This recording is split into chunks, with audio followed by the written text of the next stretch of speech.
রক্তে ভেজা একটি ছোট মেয়ে নির্জন রাস্তায় একা হাঁটছিল। হঠাৎ একটি ভ্যান তার পাশ দিয়ে দ্রুত চলে যায়। সামান্য দূরে গিয়ে ভ্যানটি থেমে যায়। তারপর পিছিয়ে এসে মেয়েটির কাছে দাঁড়ায়। ভ্যান থেকে একজন লোক নেমে এসে মেয়েটিকে ধরে জোর করে ভ্যানের ভেতর নিয়ে যায়। ভেতরে ঢুকেই মেয়েটি দেখে আরেকটি মেয়ে আছে যাকে ওরা জোর করে কোথাও নিয়ে যাচ্ছে। আসলে এই দলটি মানব পাচারের সাথে জড়িত।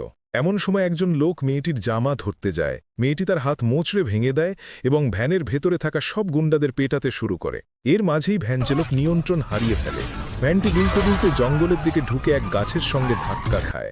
কিছুক্ষণ পরে গাড়ির ভিতরে থাকা মেয়েটি জ্ঞান ফিরে পায়। সে ভ্যান থেকে নেমে দেখে সেই রক্তমাখা ছোট মেয়েটি আর এক গুন্ডাকে মারতে যাচ্ছে।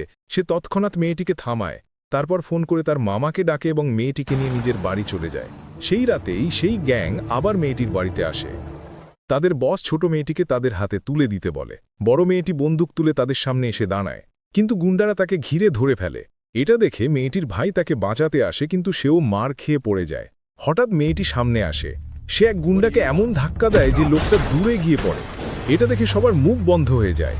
এই সময় মেয়েটি আর একজনকে তুলে দূরে ছুঁড়ে ফেলে। এটা দেখে তার সঙ্গে একটি বেসবল ব্যাট তুলে মেয়েটিকে মারতে আসে। মেয়েটি এক হাতে ব্যাট ধরে ভেঙে ফেলে। তখন বসের নির্দেশে সবাই একসাথে তাকে মারতে আসে। মেয়েটি সামনে থাকা একটি গাড়িকে লাথি মারে। গাড়িটি ঘুরতে ঘুরতে উল্টে গিয়ে দূরের খাদে পড়ে যায়। তারপর একে একে সব গুন্ডাকে পেটাতে পেটাতে সে বসের সামনে গিয়ে দাঁড়ায়। বস বন্দুক তুলে তাকে মারতে যায়, কিন্তু মেয়েটি তার কাছ থেকে বন্দুক ছিনিয়ে নিয়ে গুলি ছোড়ে। ভয়ে বস মাটিতে পড়ে যায় এবং চিৎকার করতে করতে তাকে চলে যেতে বলে। ঠিক তখনই সেই বড় মেয়েটি এসে ছোট মেয়েটিকে থামায়।